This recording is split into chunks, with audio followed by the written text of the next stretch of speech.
Okay, a lot of people have asked about my book, Nature Outside, Nature Inside. I'm just going to read you a few pages here. The introduction. In the spring of 1987, I met the wise man. For whatever reason or fate or sheer coincidence, I was ready when he was available. At 24, I would spend the next 10 years sitting daily with Martin. I would sit with him at the seashore listening, asking questions, arguing incessantly, and learning. Martin was 75 when we met. It was the last 10 years of his life. What he imparted, I can never repay. What I have written in the following pages, I owe to Martin Kornfeld, wise man, mentor, teacher. Just as I was reading this, my hummingbird messenger came to tell me that those like Martin and my mom and John who have passed on are aware of me. So maybe it pleases Martin and them that I'm writing this or reading this book. The teacher and the student met at a most auspicious moment, beginning of my life with the woman who would bear our 4 children. The end of a man's life 5 years after his wife had passed. Martin became my moral and philosophical teacher. He was the passer on of grandfatherly wisdom. He was my writing mentor.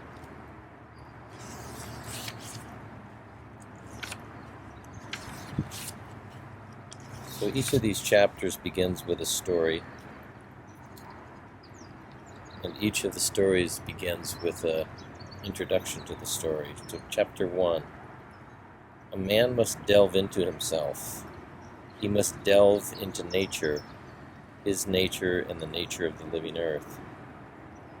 Through his hands and face, his ears and eyes, his skin, he comes alive. The earth feeds him, and he learns. At the shore of life, a man learns how his child's physical nature opens to all that is rich and full of purpose. Here begins an education. Deeper yearning. Today I dig with my 3 children in the wet sand. There is something very deep about digging. Using my hands in the earth stirs and moves something in me, something powerful, beyond words. With each scoop of mud, my hands and arms are strengthened. They come alive. With each scrape and pull, I want to dig more. Sometimes I dig fast to see how much I can scoop out. Sometimes I dig slowly. I enjoy the scraping sounds and the closeness to childhood, to my own children. I find a rhythm and my mind stops wandering. My thoughts are held fast in the action of digging. The wet sand is smooth but grainy. It both softens and toughens me at the same time. When I put the wet mud on my body, it is cool, wet, and soothing. Wet sand and mud calm me, helping my mind let go, helping my body get closer to the earth. We dig a pool close to where the tide comes in. Joshua builds walls while the little ones splash and play right in the pool I am digging out. I get lost in what we are doing, and my digging becomes just as important to me as their making walls are vital to them. Many times, Noah throws wet sand on somebody because his aim isn't well trained. It does not matter. Wet sand feels good. The contact with it nourishes my children and me. Mud is healing. There is something else I notice as I dig in the pool. The sound of the incoming sea alerts us all. The little ones get up and run. They do not see the water, but hear its approach. The sea rushing in brings urgency to our wall. Our reactions are quick. Each one of us moves with a brisk liveliness. We dig and scoop, pat and shape as fast as we can. Between sets of waves, there is about 3 to 4 minutes before the last wave crashes in on us. After so many times of having our wall knocked down and our pool flooded with sand sliding in, we are pushed to work harder, faster. Building has become a necessity. Our minds are in a state of readiness, full of purpose and meaning.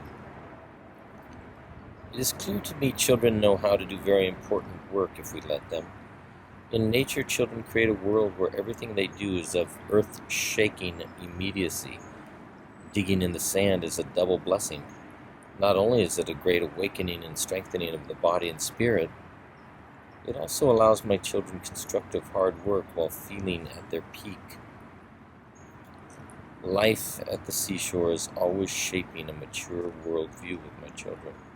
Well, if not always mature, certainly insightful. They do what their inner natures draw them to do. I am constantly being made aware nature is their best teacher. They are free in nature to act out their childhood innocence. Innocent self-expression makes them alive. There's nothing a child needs to learn more than this. The powers in nature are the perfect place for this learning. One winter, the sea storms are so powerful, waves pound over the seawall. Sand piles up all around our home and the homes of our neighbors. Day after day for 2 months, the storms let loose. The shores changed, the wave action taking about 8 feet of beach back to sea.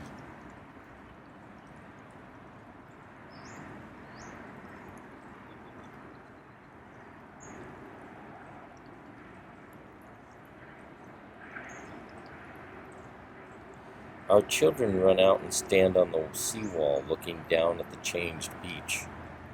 What is left is driftwood carried from all the faraway places the sea moves across. Driftwood scattered and heaped on the shore. Before I know it, the children are gathering up the driftwood. They begin building a beach house. They dig an entrance by scooping out sand. They make a hut. Poles of bamboo and weathered branches make 4 walls. They bring a small ladder to reach the top. How they place the poles and make their roof is beyond me. My children find ways to do things I never dreamed of doing. We have palm trees nearby and lots of washed up seaweed. They fit dried palm fronds and seaweed on top to finish the roof. Now their home is complete. Hands making things spur my children on. They feel great about themselves for what they find they can do. But the specialness of my children comes to me when they sit in their self-made hut, the older children organizing the little ones, talking about all the big things life brings to them. Life in nature is always direct, pressing them further. When my children are immersed in their own creativity, I see and respond to them more as real people worthy of my attention. When Joshua huddles with the younger ones under their beach home, a profound pride creeps up inside me. But I am more than proud. I heave a sigh of relief because the childhood I have dreamed he would have is actually taking shape before me. It never happens exactly as I intended because the will of my child has a large part in its shaping, but the elements are all in place. For this I am thankful. When Corinne and I first decided to live on the ocean front and raise our children as naturally as possible, it was for moments like these.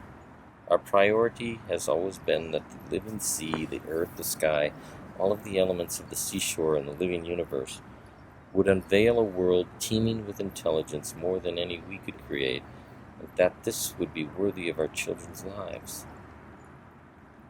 There is beauty in letting nature be a guiding force, teacher, and provider of wisdom for our children. The natural life of the child unfolds perfectly with a simple elegance and of its own accord. Stars at night, sun by day, earth, sea, wind and rain, storms in winter, washed up driftwood, and the creative yearning inside the heart of a little boy, a little girl. An education which begins with looking at what children do in nature is the best way for parents to understand what to teach and what not to. Childhood has its own important agenda. Let your child have his freedom time in nature so the creative urge can surge forward with the spontaneity childhood demands. Let nature make you the parent your child needs. Both of you need to be where this tide comes crashing in.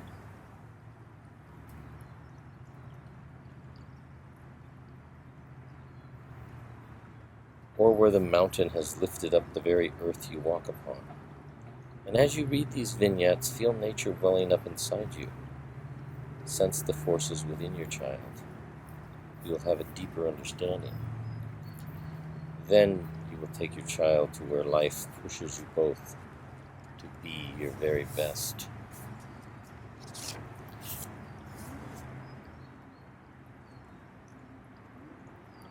Here's one of the first vignettes of chapter 1.